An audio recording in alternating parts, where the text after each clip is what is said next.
Assalamualaikum. Sahabat Ar-Rojak Channel. Allah jelaskan di ayat itu apa keinginan orang yang sudah mati. Apa keinginan orang yang sudah mati, sudah masuk kubur, sudah lihat mungkar nakir, sudah dibertanyakan Rabbuka, Madinuka, Man Nabiyuka, dan sudah melihat gelapnya kubur, sudah melihat sempitnya kubur, tidak ada siapa-siapa yang membantu, hanya satu dia mohon kepada Allah.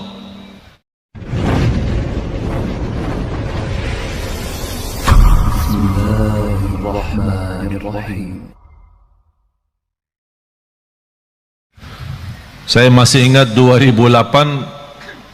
sampai 2010 saya masih berceramah bahasa Arab, ditranslate. Ya lama-lama jujur saja membusangkan. Awal-awalnya orang semangat mendengar, tapi lama-lama busang ini. Apalagi yang terjemahin tidak begitu semangat seperti semangat penceramahnya. Tapi subhanallah 2010 saya ingat pertama kali saya berceramah bahasa Indonesia. Bahkan waktu itu masih bahasa lucu. Sampai ada seorang ibu, mudah-mudahan ceramahnya begini aja, jangan lancar, supaya lucu katanya.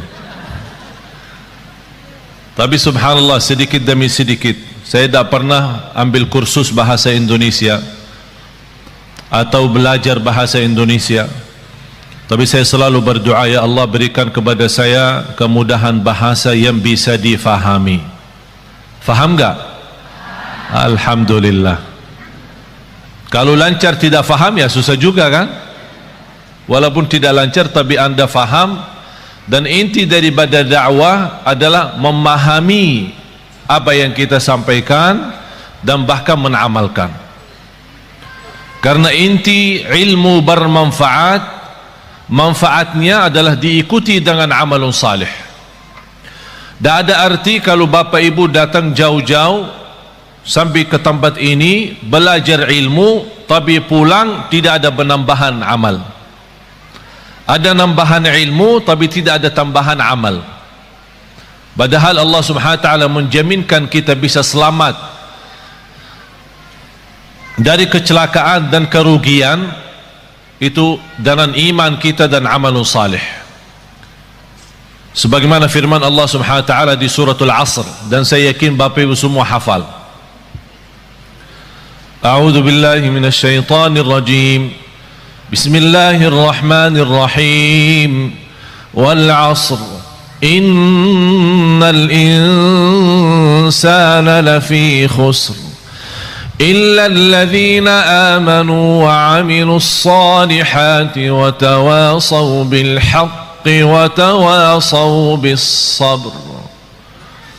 صدق الله العظيم. Semua manusia, sampai Allah bersumpah, semua manusia dalam keadaan merugi. Innal insana, walaupun disebutkan al-insan itu satu, tapi yang dimaksud jenis manusia, seluruh manusia dalam keadaan merugi. Artinya merugi apa? Celaka dunia akhirat, tidak selamat dunia dan akhirat. Kenapa mereka tidak selamat? Karena mereka dengan segala kenikmatan yang diberikan oleh Allah tidak digunakan untuk mendekatkan diri kepada Allah. Tapi siapa ya Allah yang selamat dari kerugian itu dan dari kecelakaan? Yang memiliki 4 sifat. Illa alladhina amanu. Bisa terjamin tambahan iman dengan tambahan ilmu. Semakin tinggi ilmu kita, semakin kuat iman kita. Kenapa sekarang umat Islam zaman ini lemahnya iman? Karena kurang ilmu, bodohnya agama. Indonesia negara yang terbesar penduduknya Islam sedunia, dan sayang sekali Indonesia yang terbesar tidak bisa baca Quran. Malu kita kan? Dan saya bangga ketika saya melihat berkembangan hafalan Al-Quran, apalagi anak-anak kita yang memberi insyaAllah tanda baik. Indonesia ke depan insyaAllah lebih baik. Contohnya barangkali Bapak Ibu sudah melihat Musa. Sudah nonton nggak TV? Ini orangnya ini langsung ini. Musa belum usia 6 tahun sudah hafal 30 juz.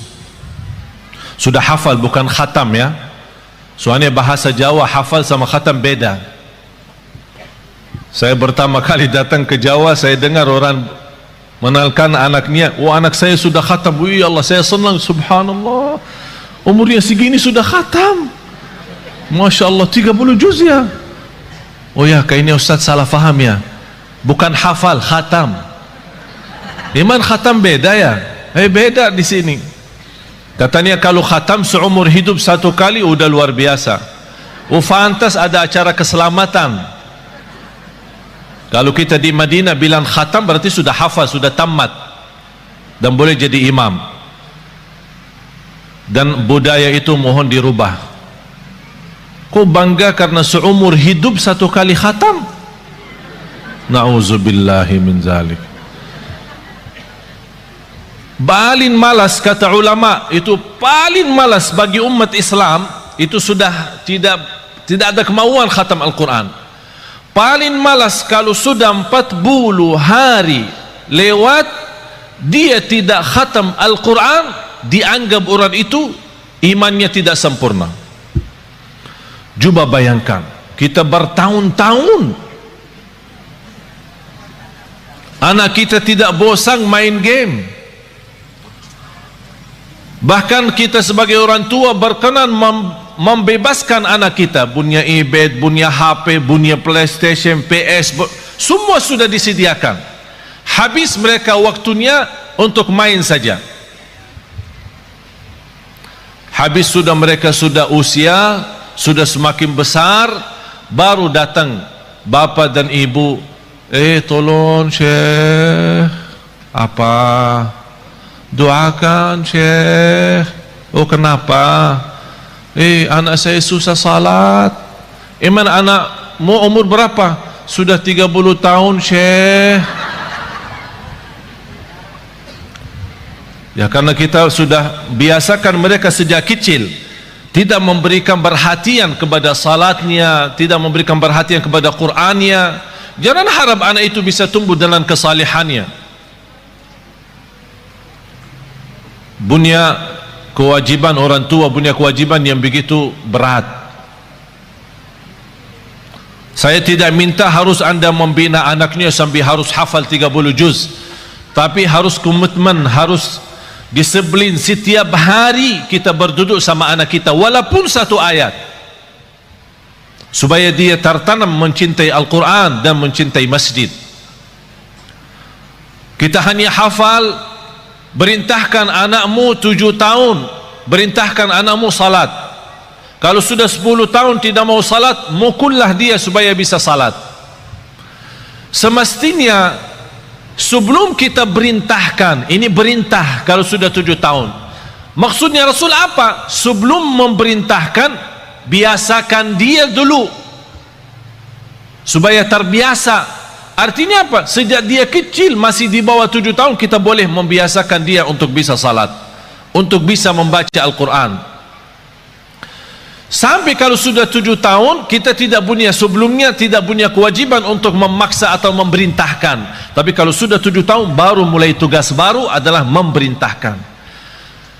Tapi supaya perintah itu bisa diterima dengan baik dan senang, kalau sebelumnya sudah membiasakan dia cinta Al-Quran dan cinta masjid, baru akan ringan menerima perintah dari orang tua. Anak salat, ya salat. Sekarang apa yang kita lihat? Apalagi kalau kita perhatiin masjid-masjid, yang paling ramai di masjid itu sudah bapak-bapak, sudah tua, mengharapkan husnul khatimah. Langkah-langkahnya aja susah, berjalan pelan-pelan aja ke masjid. Ditanya, Pak, anaknya mana? Oh, dia di rumah lagi tidur. Tapi coba bayangkan kalau jam sekolah, Pak, anaknya di mana? Oh, lagi sekolah. Karena kita membiasakan kalau bangunin dia subuh, ketika salat subuh tidak begitu kita menaturkan dan komitmen supaya dia bisa menjaga salat subuh, apalagi di masjid. Ayo nak, bangun nak, sudah azan nak. Ya, kedinginan, nantuk. Oh, nantuk ya, ya udahlah. Malah ditutupin selimutnya lagi. Pas jam sekolah jam 7 bangunin lagi, ayo nak bangun, masih ngantuk. Bangun sekolah. Wih, marah sekali. Upas sekolahnya marah.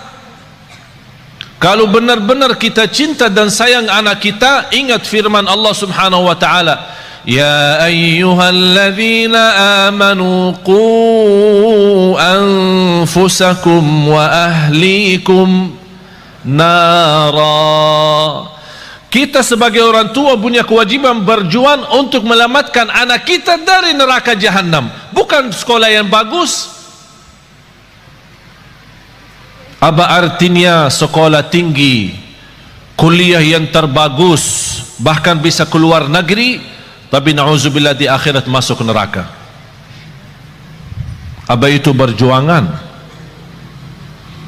Illa alladzina amanu, mendasarkan iman. Dan semakin ilmu kita baik, semakin banyak mengenal Allah, semakin banyak mendalami asmaul husna, semakin banyak memahami asmaul husna, semakin tahu keagungan Allah Subhanahu wa taala, kita semakin mendekatkan diri kepada Allah dan semakin nikmat. Karena posisi iman naik turun. Bagaimana supaya naik terus? Ilmu yang bermanfaat. Pertama, ilmu yang sangat dianjurkan adalah ma'rifatullah. Kita lebih mengenal Allah Subhanahu wa taala. Habis iman, amalun salih.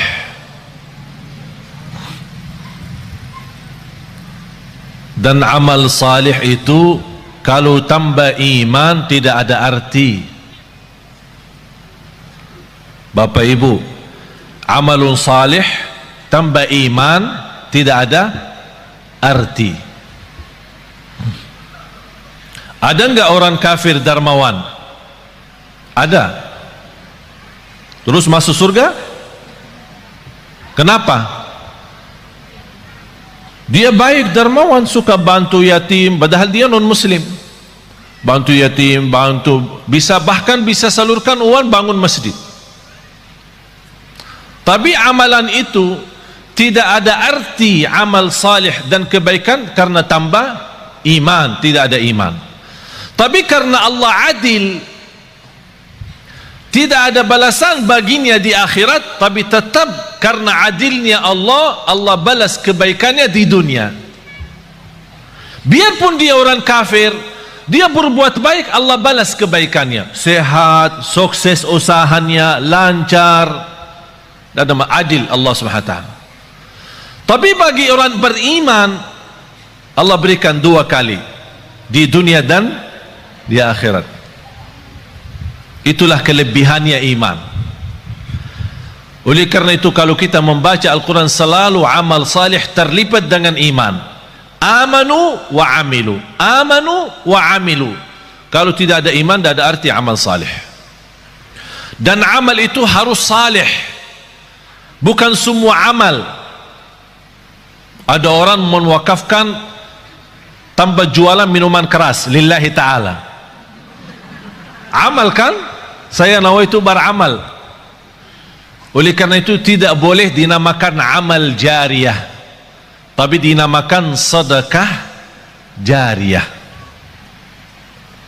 Karena amal jariyah, amal yang dimaksud macam-macam. Ada yang baik, ada yang buruk. Wa amilus salihat.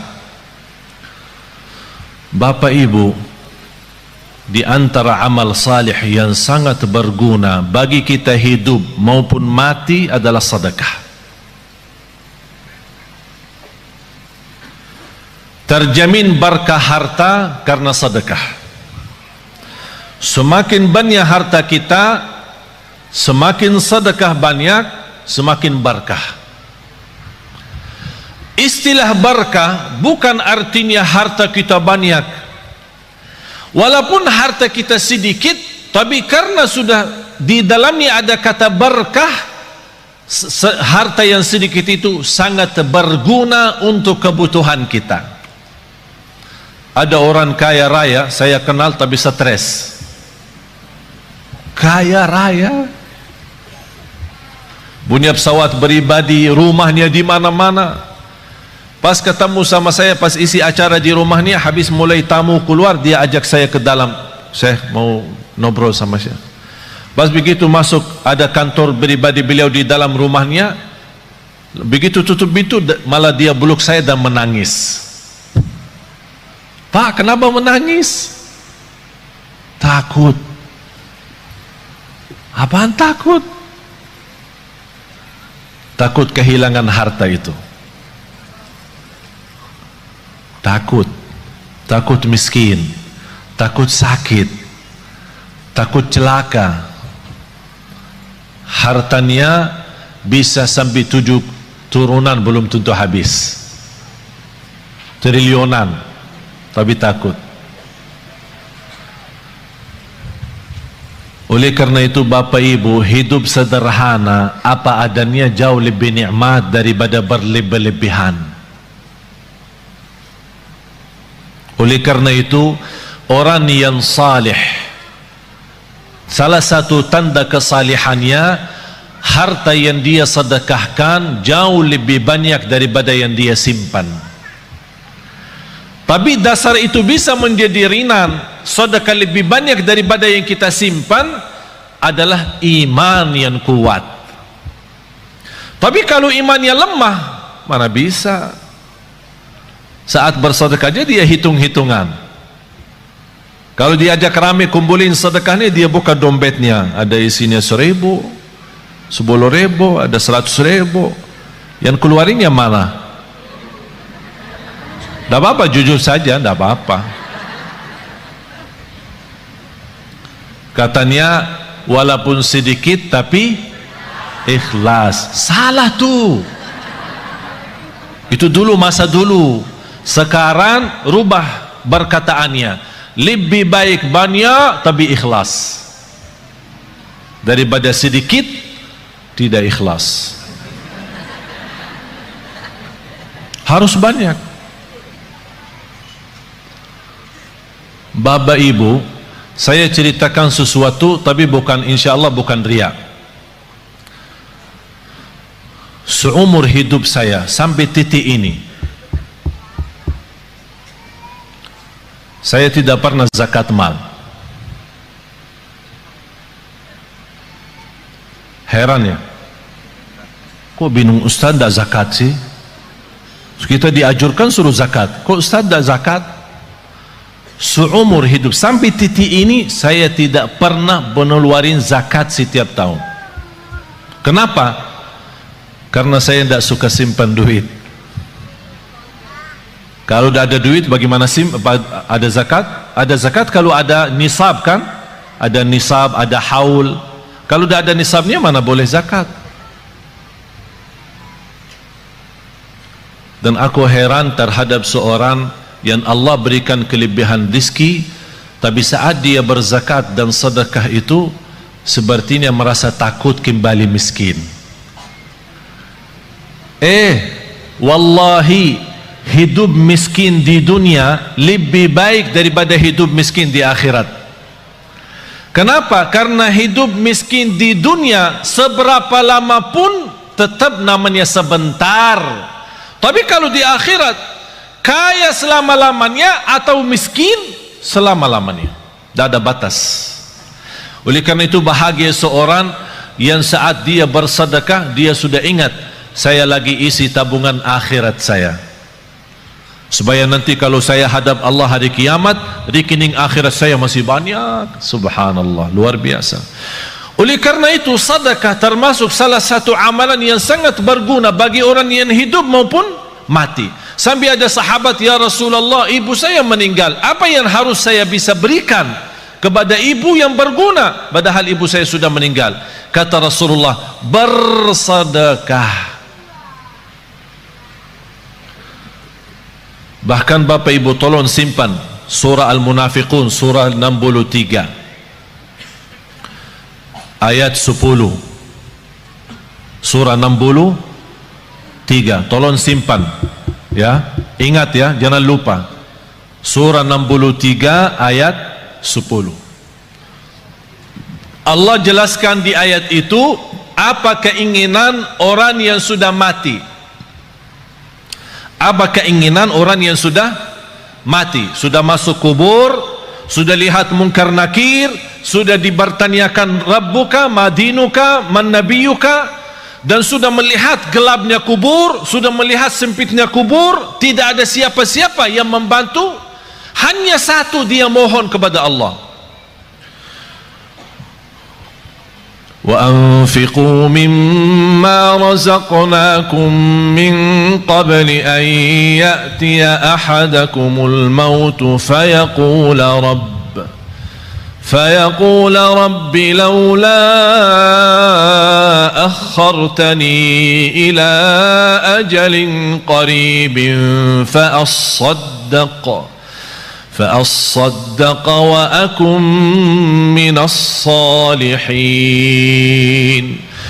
Ketika manusia menghadapi kematian dan bisa menyebutkan keinginannya dan cita-citanya, ya Allah, tundalah kematianku, ya Allah, kembalikanlah aku dari kubur supaya aku bisa bersedekah kembali. Bukan bisa salat malam, bukan bisa baca Quran, bukan bisa puasa Isnin Kamis, bukan bisa berbakti baik sama orang tua, bukan supaya saya bisa haji umrah, bukan saya bisa nikmati Ramadan. Semua itu baik, tapi satu yang dia sebutkan, supaya saya bisa bersedekah kembali. Kenapa? Ulama menjelaskan, kenapa orang yang menghadapi kematian dan masuk kubur ingin kembali ke dunia untuk hanya bisa bersedekah lagi? Karena dia sudah lihat begitu dahsyat pahala sedekah yang telah dia berikan. Oleh karena itu dia mengharap, ya Allah, kalau memang begini, tolong kembali lagi ke dunia, tundalah kematianku supaya harta yang saya masih simpan bisa saya habiskan di jalanmu. Allahu Akbar. Sedekah itu luar biasa. Bahkan saking indahnya sedekah itu, Allah berikan satu pintu khusus namanya babus sedekah di surga. Jadi ada orang punya kelebihan apa? Ini ada babus sedekah masuk. Seperti Sayyidina Uthman. Sayyidina Uthman ibn Affan yang terkaya. Tahu enggak Bapak Ibu, ada satu cerita barangkali Bapak Ibu pertama kali mendengar. Sampai sekarang jarak kita antara kita sama Sayyidina Uthman 1400 tahun. Sampai sekarang ada satu rekening di bank di kota Madinah atas nama Uthman ibn Affan radhiyallahu an. Sampai sekarang. Itu apa? Beliau kan orangnya dermawan, suka bersedekah. Di antara sedekahnya dia menwakafkan sumur air yang dimiliki oleh orang Yahudi. Orang Yahudi ketika di zaman Rasul, orang Muslim mau minum, dia jual mahal. Jadi orang yang mampu bisa beli, orang yang tidak mampu tidak bisa. Kata Sayyidina Uthman begini, satu hari saya bayar, satu hari saya bayar untuk umat Islam. Jangan tolak orang, biar apapun, seberapapun diambil, biarkan saja. Dan satu hari untuk kamu. Jadi kontrak, satu hari buat saya, satu hari buat kamu. Tapi apa yang terjadi? Di hari giliran Sayyidina Uthman, orang Yahudi suka mensusahkan orang Islam untuk menambil air. Beralasan air hari ini kurang, air hari ini tidak lancar, air hari sumurnya tidak begitu penuh. Banyak macam alasan membuat orang merasa kesusahan. Dapat berita oleh Sayyidina Uthman ibn Affan radhiyallahu an, langsung datang ke orang Yahudi, saya tawarkan, saya mau beli sumur itu. Orang Yahudi cintaannya harta. Dia berkata, kalau berani ya saya bayar, saya jual mahal. Mahal banget. Tapi karena Sayyidina Uthman radhiyallahu anhu tidak pernah menghitung-hitungan kalau saat di jalan Allah. Berapapun harta, berapapun biayanya, saya yang beli. Begitu sudah jadi membeli sumur air itu, kata Sayyidina Uthman, ya Rabbi, saksikan sumur ini wakaf lillahi ta'ala sampai hari kiamat. Sampai titik ini penghasilan sumur air sama kubun, ada satu kubun namanya kubun Sayyidina Uthman, dibeli sama, karena bukan hanya sumurnya, dibeli kubunnya, kubun kurma. Semua penjualan hasil kurma daripada airnya di mana-mana pun masuk ke rekening Sayyidina Uthman. Sampai dia meninggal dunia masih ada bergilar hartanya, terus berjalan. Subhanallah. Bapak ibu, sedekah itu luar biasa. Terjamin husnul khatimah dengan sedekah. Wallahi tidak ada orang yang istiqamah dan cinta sedekah pasti dapat husnul khatimah. Selamat dari kecelakaan, selamat dari kematian buruk. Kalau kita bilang kecelakaan termasuk kebakaran, bahkan disebut dalam hadis selamat dari kematian mendadak. Karena salah satu ciri hari kiamat, akhir zaman, banyak meninggal dunia mendadak. Pas naik mobil meninggal, pas lagi makan meninggal, mendadak namanya. Supaya selamat dari mendadak, jangan sampai kita mati dalam keadaan buruk maupun mendadak, jagalah sedekah. Allah lindungi dari kematian mendadak, dari kematian buruk, dari kematian kecelakaan. Bahkan sedekah itu menjaminkan ridha Allah. Sedekah itu membadamkan kemurkaan Allah. Kalau Allah lagi murka sama kita, Allah marah sama kita, supaya Allah angkat kemarahannya lewat apa? Bukan haji, umrah, puasa, tidak ada, sedekah.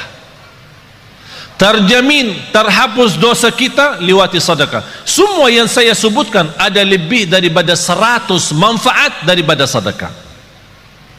100 manfaat. Bahkan sedekah itu bisa menjadi berkah bagi keturunan kita. Siapa yang ingin punya anak salih salihah, jagalah sedekah. Siapa yang ingin berbakti baik sama orang tua, walaupun orang tua sudah meninggal dunia, lewati sedekah. Oleh karena itu Bapak Ibu, setiap anda bersedekah dimanapun, tolong jangan lupa nawaitu untuk orang tua. Bahkan ada satu riwayat diceritakan ketika orang tua meninggal dunia, mereka dalam keadaan susah, dihantarkan oleh malaikat membawa cahaya kepada mereka. Begitu mereka melihat munculnya cahaya dari jauh, mereka membuka matanya dan memperhatikan, itu dari mana cahaya itu? Cahaya yang menenangkan. Malaikat menjawab, ini cahaya sedekah anakmu. Subhanallah. Bahkan sedekah termasuk salah satu amalan yang melindungi kita dari siksa kubur. Semua kita akan sama-sama masuk siksa kubur. Semua akan masuk kubur.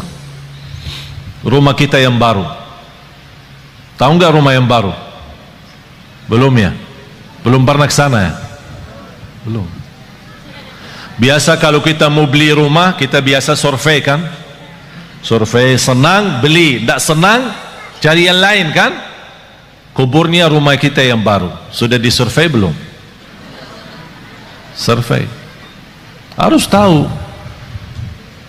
rumah saya yang baru di mana, posisi saya di mana nanti, tetangga saya siapa, apakah dekat jalan raya atau dekat mall.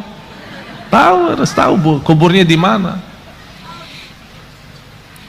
Wallahi Bapak Ibu, salah satu yang membuat kita mudah bersedekah, kita ingat kubur rumah kita baru. Kita ingat. Kalau kita ingin, saya minta sekali aja. Biasanya kalau di Indonesia malam minggu libur, Jadi orang-orang mengajak keluarga senang-senang, makan malam di mana gitu, berhiburan. Kalau di Surabaya kemana biasanya malam minggu ya? Ke mall ya? Ya udah, sekali-kali malam minggu di kubur, ajak. Apalagi kubur di Indonesia sudah gelap, gelap alami ya, bukan masuk ke dalam, di luar aja sudah gelap. Jadi enak, suasana enak, duduk aja, tidak usah panjang lebar, duduk aja, duduk. Apalagi kalau di samping kubur lagi terbuka, wow, luar biasa tuh, biar bisa pandangannya enak. Subhanallah, masa ini rumah saya ukurannya berapa sih? Ya boleh sekarang ketawa, boleh ketawa, tapi Allah saja yang maha tahu bagaimana keadaan kita nanti di dunia kubur. Oleh karena itu jamaah sekalian, wallahi hidup ini serius, hidup ini sangat serius. Sudah habis waktunya bercanda, habis waktunya berketawa, habis waktunya untuk dunia saja. Dan banyak ciri-ciri, semakin banyak ciri hari kiamat, itu memberikan tanda hari kiamat semakin dekat. Bahkan yang lebih dekat adalah kematian. Tidak ada yang bisa jamin berapa sisa umur kita. Sekarang kalau saya bertanya, yakin hidup atau yakin mati? Bukan yakin hidup, yakin mati daripada yakin hidup. Kenapa? Karena tidak ada yang bisa jamin hidup sampai besok. Tapi bagi orang yang bersedekah, kapanpun dijemput kematian, dia siap. Dan saya minta bukan sedekah yang biasa-biasa, tapi sedekah yang luar biasa. Jangan kita sedekah biasa tapi minta, ya Allah berikan rezeki yang luar biasa. Harus kita juga adil, harus kita adil. Allah akan berikan yang luar biasa kalau kita juga bersedekah yang luar biasa. Wallahi Bapak Ibu, yang namanya harta bukan yang kita simpan, tapi yang harta sesungguhnya adalah yang kita memberi. Itulah yang namanya harta kita. Tapi yang harta kita simpan, wallahi bukan harta kita, karena besok meninggal dunia dinikmati oleh ahli waris. Bahkan bisa ahli waris salah guna dan dosanya kita tanggung. Saya punya teman, keluarganya hampir 7 tahun bersaudara, pecah kakak adik, tidak bersalaman, tidak bersilaturahim, tidak, ini sebab harta. Teman saya di Mahkamah Agung menceritakan ada keluarga 20 tahun mondar-mandir ke mahkamah, urusan harta belum selesai, 20-an tahun. Harta menyakitkan, harta memecahkan. Apa guna harta kalau seperti itu? Na'udzubillah. Harta yang berguna, yang membuat kita senang, yang membuat kita bahagia, itulah yang namanya harta nikmat. Oleh karena itu kata Rasulullah, sebaik-baik harta di tangan hamba yang salih. Sebaik-baik harta di tangan hamba yang salih. Kenapa di tangan hamba yang salih? Karena hamba yang salih tidak pernah salah guna harta itu. Bahkan dia menjadikan harta jembatan menuju ridha Allah, menuju surga Allah. Jangan anda berkata, saya tidak bisa berikan apa-apa. Dan saya tidak minta Bapak Ibu sekarang sebelum anda pulang udah kosongkan rekening semua, blokir, habiskan, transfer semua isi rekeningnya kepada Yayasan Nurul Hayat. Saya tidak minta anda sekarang buka tasnya, habiskan semua yang ada isinya. Tapi lepas ini, aduh, gara-gara Syekh jadi begini. Karena kita belum memiliki iman seperti Abu Bakar Siddiq. Abu Bakar Siddiq datang Sayyidina Umar ketika Rasul mau hijrah. Sayyidina Umar datang membawa separuh harta. Sayyidina Umar waktu itu cukup kaya, separuh. Jadi kalau punya 2 rumah, ikhlas 1 rumah. Kalau punya 2 mobil, ikhlas 1 Kalau punya 2 istri, ikhlas 1. Subhanallah, luar separuh harta dia ikhlaskan. Sampai Sayyidina Umar merasa dirinya sudah begitu luar biasa perbuatan kebaikan. Barangkali tidak ada yang terbayang, siapa yang mau kurbani separuh harta? Kalau kita tabungan akhirat, tabungan rekening kita 100 juta, berani nggak 50 juta? Ya berpikir dulu, katanya. Berpikir dulu. Kalau mau masuk surga, Bu, kalau mau masuk surga mau bertanya suami dulu ya. Mau bertanya suami dulu ya. Banyak yang salah mengerti soal nafkah. Ada kewajiban nafkah dari bapa kepada istri. Ada namanya nafkah uang belanja. Uang belanja rumah. Jadi apapun yang di kebutuhan rumah diserahkan bapa kepada ibu. Belanja sayur, belanja makanan, pokoknya semua kebutuhan rumah. Ini namanya nafkah umum, nafkah bersama. Tidak boleh disalahguna tanpa izin suami. Ada nafkah yang namanya pemberian dari suami kepada istri. Sayang, ini untukmu. Buat apa? Ya terserah. Ada orang ibu, suami saya suka kasih saya untuk pribadi setiap bulan misal 3 juta atau 2 juta. Tapi kadang-kadang saya bingung, kalau bersedekah apakah minta izin suami? Enggak. Itu namanya hakmu sendiri. Apapun digunakan tidak perlu minta izin suami. Tapi jangan uang pribadi yang diberikan oleh suami disimpan, uang belanja buat rumah disedekahin. Ditanya sama ini, kok habis makanan di rumah? Kemarin Syekh Ali ajak kita bersedekah, jadi saya salah keluarin uang belanja yang saya pakai. Itu yang harus izin suami. Bapak ibu jamaah sekalian, sedekah itu ketika Rasulullah SAW didatangi oleh Umar bin Khattab waktu hijrah, ya Rasulullah, ini separuh harta saya untuk perjalananmu hijrah ke Madinah.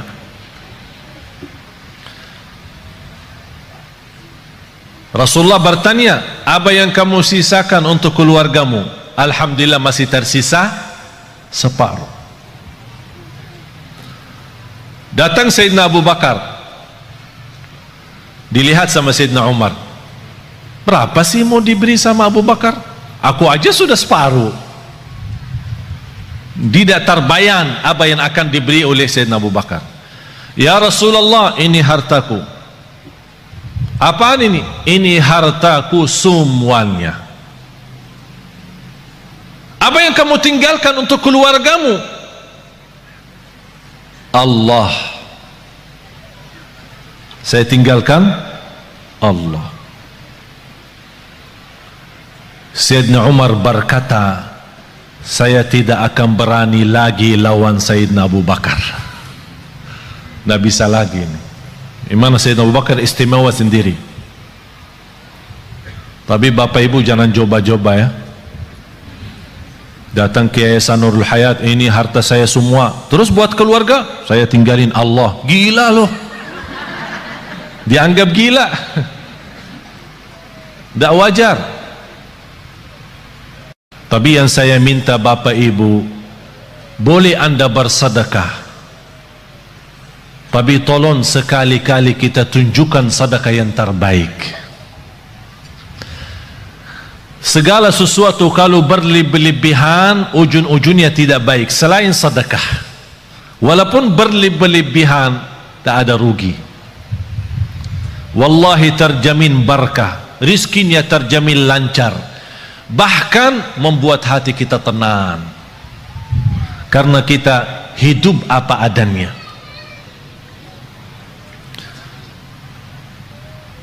Ada satu amalan yang saya harap bapak ibu bisa amalkan. Dan sebenarnya saya selama di Indonesia, saya melihat gerakan zakat di Indonesia cukup luar biasa. Tapi kenapa semakin banyak zakat mal, tapi semakin bertambah kemiskinan? Padahal kalau kita lihat susunan rukun Islam, mulai syahadat, salat, zakat, puasa dan haji, terletak zakat di situ sebagai salah satu rukun Islam karena ujungnya untuk meningkatkan ekonomi umat.